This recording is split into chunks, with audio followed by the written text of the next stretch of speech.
Hi everyone, good morning. কেমন আছো তোমরা সকলে? আশা করছি খুব ভালো আছো। তো আজকে একটা নতুন ভিডিওতে তোমাদের সকলকেই স্বাগত। এখন 7টার মতো বাজে। এখন অনেকটাই ঠান্ডা পড়েছে, তাই সকালে ঘুম থেকে উঠতে আমার অনেকটাই লেট হয়ে যায়। তো ঘুম থেকে উঠে ফ্রেশ হয়ে সোজা চলে এসেছি রান্নাঘরে রান্না করতে। তো মা এদিকে জমি থেকে শাক পাতা তুলে নিয়ে এসছে। আজকে এটাই ভাজি করব, আর সাথে সয়াবিন আলু সবজি রান্না করব। তোমরা যারা হয়তো গ্রামে থাকো, এই শাক পাতাটার সাথে অবশ্যই পরিচিত। এটা খেতে অনেকটাই ভালো লাগে। তোমাদের কেমন লাগে অবশ্যই কমেন্টে জানিও। আর তোমরা যারা ট্রাই না করে থাকো যদি, তাহলে অবশ্যই একবার অন্তত ট্রাই করো, অনেকটা ভালো লাগে। তো এদিকে আমার রান্না কমপ্লিট।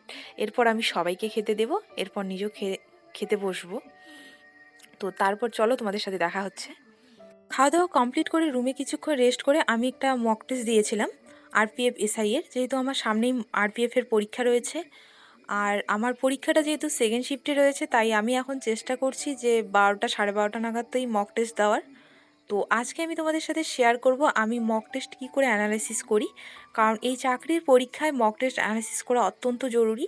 এই মক টেস্ট দেওয়ার পর তারপর যদি আমরা সেটা অ্যানালাইসিস করি, তাহলে আমরা বুঝতে পারি যে আমাদের কোন পার্টগুলোতে খামতি রয়েছে বা কোন পার্টগুলো আমাদের আরও রিভিশন করতে হবে।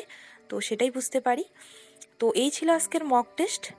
আমি চেষ্টা করি যে মক টেস্টটা দেওয়ার পর আমি দেখে নিই যে কোন পার্ট থেকে কটা করতে পেরেছি এবং কটা ভুল হয়েছে। তো আজকে ম্যাথ হয়েছে, রাইট হয়েছে আমার 33টা, রিজনিং হয়েছে 31টা, আর জিকে হয়েছে 21টা। আগের দিন আমার ছিল 18টা, তার থেকে 3 নম্বর বেড়েছে। তো আজকে আমার টোটাল রাইট হয়েছে 85টা।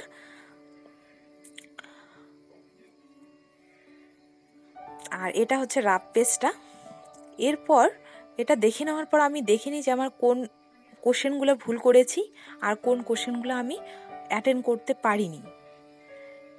সব কোশ্চেন দেখে নেওয়ার পর আমি চেষ্টা করি সেই যে কোশ্চেনগুলো পারিনি সেই বই থেকে সেই পার্টগুলো আরও রিভিশন দেওয়ার, যাতে নেক্সট টাইম সেই কোশ্চেনগুলো আমি অ্যাটেন্ড করতে পারি।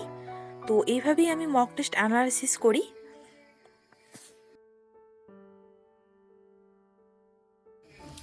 শেষে আমি আরেকটা কথা শেয়ার করতে চাই মক টেস্টের ক্ষেত্রে, যে সবসময় আমাদের নিজেরটা দেখা উচিত যে আমাদের কতটা প্রোগ্রেস হচ্ছে, বা সামনের মক টেস্টের থেকে যে আমাদের নাম্বারটা ইনক্রিজ হচ্ছে কি না।